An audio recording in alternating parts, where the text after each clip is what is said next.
Frank J. Avella with the Contending. Christa Miller's deliciously abrasive Liz Bishop is one of the many delights to be found on TV's best comedy, Shrinking. Season 3 is currently streaming on Apple TV. I'm pleased to have Christa here. Welcome. Thank you. That was a nice intro. I love Liz so much. Thank you. Can we start? Can we just rip the Band-Aid off? Why has there been no Emmy love for Christa Miller? I don't know. I don't know, but you know what? Cross fingers, even to be in the conversation is makes me blush. Well, my fingers are crossed, especially this year. Liz has quite a season. There's so much going on. Not only is she almost always the funniest person in the room, but she shows a lot of vulnerability. Yeah. I mean, Liz, I'm so unlike Liz, but the writers have really leaned into her. I bring, as an actor, I bring parts of myself, but really leaned into her vulnerability and leaned into um, she, her ability to trust people more. I think she's just starting to trust the people around her.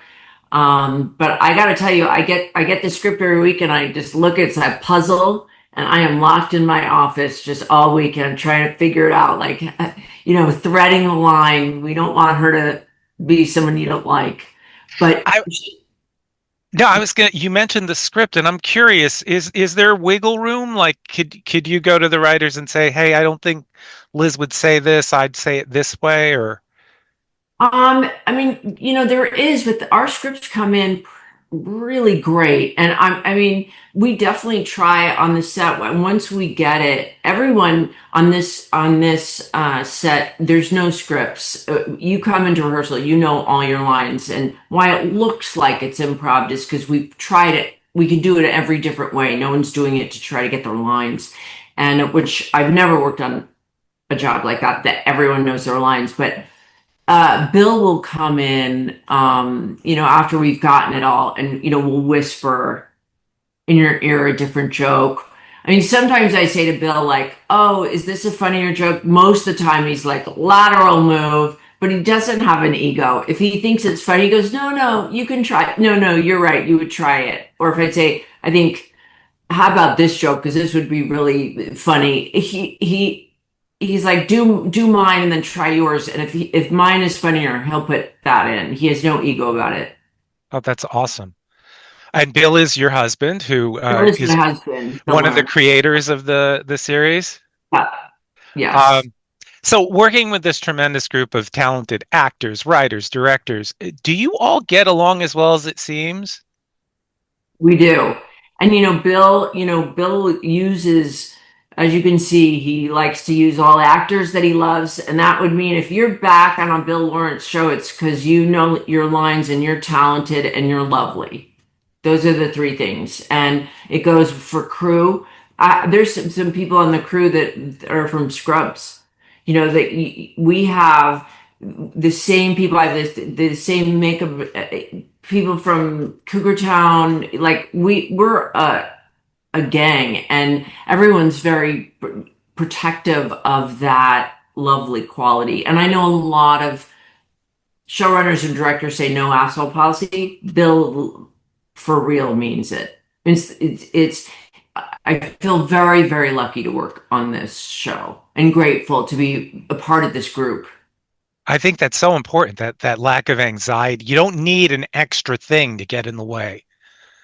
No, and I drive on a lot, and you have to remember, I've been working at Warner Brothers since the Drew Carey show, so I know that lot very well. I've been working for Warner Brothers probably my whole career, and but with this show, it's like my heart opens up and I'm safe. And Jason Segel, um, said something that he unless he's risked four times during the day and it didn't go well and he was embarrassed and it wasn't a good day. And so I really try to do that with Liz, whether it's going for a drama moment in a certain way or even maybe being whatever, taking risks to be embarrassed.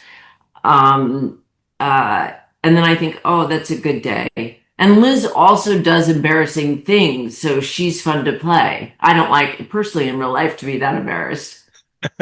Well, one of the joys of watching the show is there's so many character interaction. You all really get to play with one another, which is just incredible.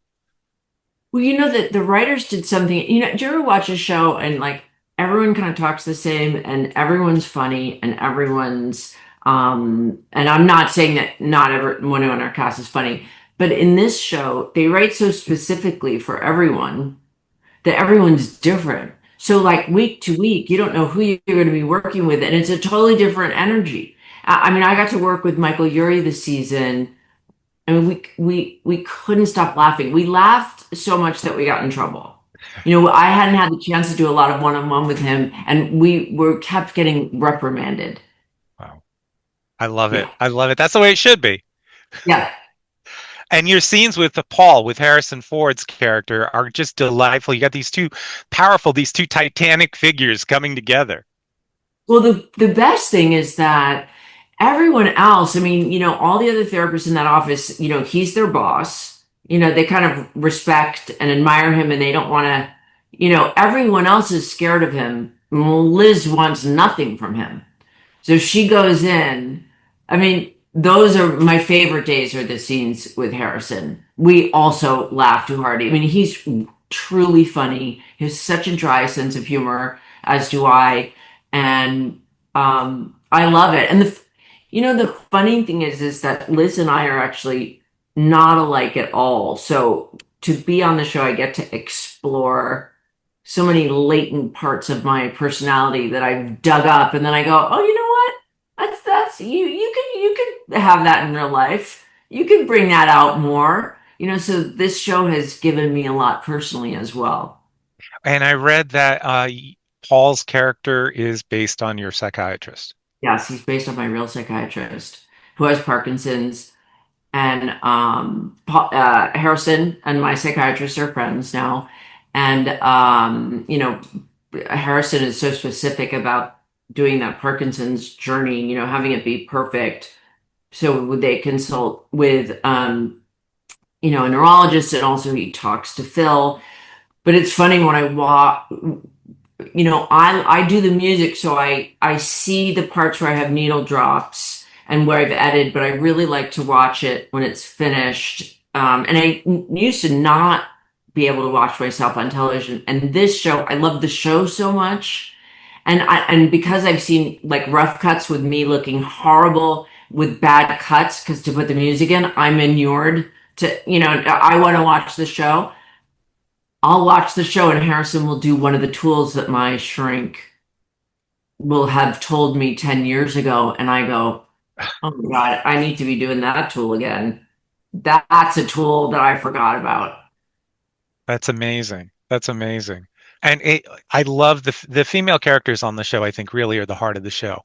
And your girl crush on Gabby, on the incredible Jessica Williams, you're so good together. There's such great chemistry there. Well, I mean, I think Liz would like, in a perfect world, for Gabby to make an adult a baby Bjorn and carry Liz around in it. Like when we're doing scenes together, it's I'm just I want to be inside her. I want her to blend her in a milkshake and drink her. Liz is obsessed with her. And Candice Bergen, we have to talk about that episode was magic. That was the most fun. So I knew Candace from a long time ago. I dated someone that she knew. And so I had spent time with Candace. And when Bill brought her name up, I was like, oh, it has to be Candace. Because we've teased that I hate the mother-in-law so much. And from the instant she came on set with giving me the looks, the first time we did a scene, all the writers came in and they were laughing. And I was like, you guys cannot stay in for these scenes because you're going to laugh and we're going to have to do it 100 times. That's when you go, like, I mean, we're getting up at 5 in the morning, and to get up at 5 in the morning and be like, so excited to get to work. It's the best. Yeah, God. You've been doing TV for for quite a bit since the 1980s. Were you 5 when you started? Yes, Uh, I was. Yes, I was. I was five. I what? was I was a young teenager when I started Drew Carey. Thank you for mentioning that, Frank. Sorry. Uh, by the way, shout out to Cougar Oh no, I Town. was saying in a good way that you Oh, said I was okay. quite young. That I was a Yes. teenager. Shout out Cougar Town, one of my favorites. I want to know, since you've been in the business for this long a time, has the TV landscape changed? It has changed so much, but what do you think has gotten better and worse for female actors? Um, I think they're right. I mean, look at this character of Liz that, had originally started that Brett wrote this character for me, in this very dark comedy who was very, very strong and, um, it was darker, but it was so cool. And then Bill came in and it changed. But all these characters that are strong women, I see it more and more on television that women are um, really getting their say. But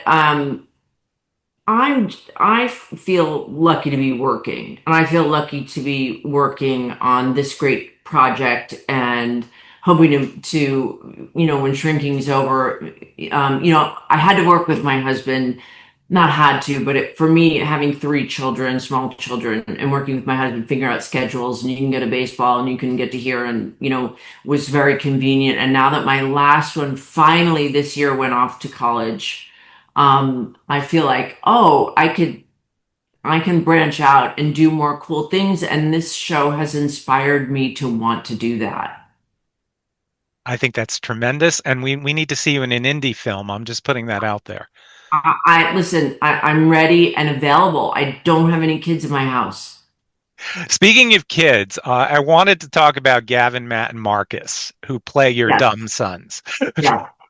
uh, there's such a fascinating dynamic there because on the one hand, there is the joke about them being not so bright, but on the other hand, you could tell how much she loves them. Yeah, she loves them. I mean, my sons are also dumb, but are smart. And when Yes. they're together, the two of them arguing, you're just like, I can't even with these. And also, you think that I have three grown children and it's still playing whack-a-mole with all three of them every day. And they call me with the dumbest questions all day long. The dumbest questions, all of them. And you just go, I don't know. Like you'd think Bill and I are smart. You'd think they'd have a brain, but no. But they are kind and they're very polite, Hey, that's and they're what not matters. spoiled. And they're not spoiled because I was quite strict with them. What kind of dumb questions? Can you give me an example?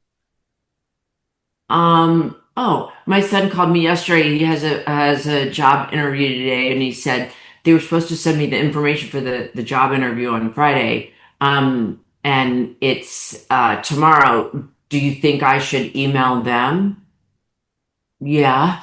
Yeah, I think you should. And say, what are the details of the job interview? And then my other son, just endlessly, who's in New York going to NYU, he's endlessly calling me, even though he knows the answer is no. Can you float me? He's a sneakerhead, and I just need an extra $100. I'm like, it's always no. Why do you call? He's like, it's worth a try. I'm like, no, it isn't. It's just bugging me. It's where I differ from Liz. Like when my kids are bugging me and I see that phone, I'm like, nope, I don't pick it up. I know it's a sneaker question. It's Saturday. No, No sneak. I got to tell you, I'm a sneaker collector myself, so I can relate. Uh, I am as well, but I work really hard and I have money to buy my own sneakers. So if you're in college and you don't, then you don't. yeah, good point and good mom there. What Yeah. can you tell us about season 4 and or 5, if anything? I really can't tell you anything. I know, hopefully, what I've heard. Um, there might be a cool new guest star that will drop in for an episode. Uh, who's a friend who would be the coolest guest star ever. Um, And I know Liz has something difficult and challenging that comes into their lives and that Jason helps out with. So I know that. So I'm prepped to have a. I think Liz definitely has a challenging time in season 4, which is exciting for me to work on. I That's an exciting tease, actually. Thank you. Uh, I want to end by asking about you as music supervisor because the music on the show is fantastic, Thank and you. I know you did some of Ted Lasso too. How did this come about, and are you enjoying it? Yes, I did Cougar Town, Scrubs, Ted Lasso, Bad Monkey. I do all of them. Oh wow. Yeah. It came about because on Scrubs when they did the pilot, Bill wasn't happy with the music, and so I asked him let me. And I've was exposed to a lot of cool music as a child. I grew up in New York. I used to DJ sometimes.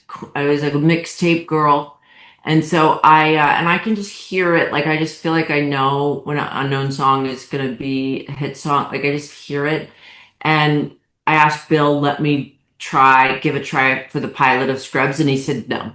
And then I just said, let me just try, and I did it. And then he goes, okay, now you're the music supervisor. So I was uncredited music supervisor on Scrubs, and then now I do it all. Well, I have a partner. His name is Tony Von Perview. He's incredible, and he helps me.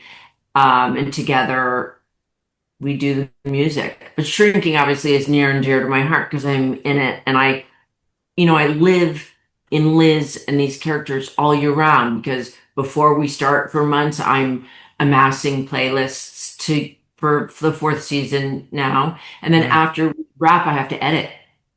So I'm my like, I'm in Liz and this world all year round. I love it. That's fantastic. Well, Krista, thank you so much. Can I have a rock?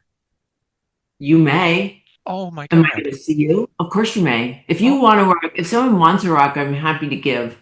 thank you. That means the world. And so does your performance on this series. I love it so much. I wish you all the best of luck with you know what. Thank you for taking the time out. Frank, it was such a pleasure. Thank you so much. Likewise. Bye bye.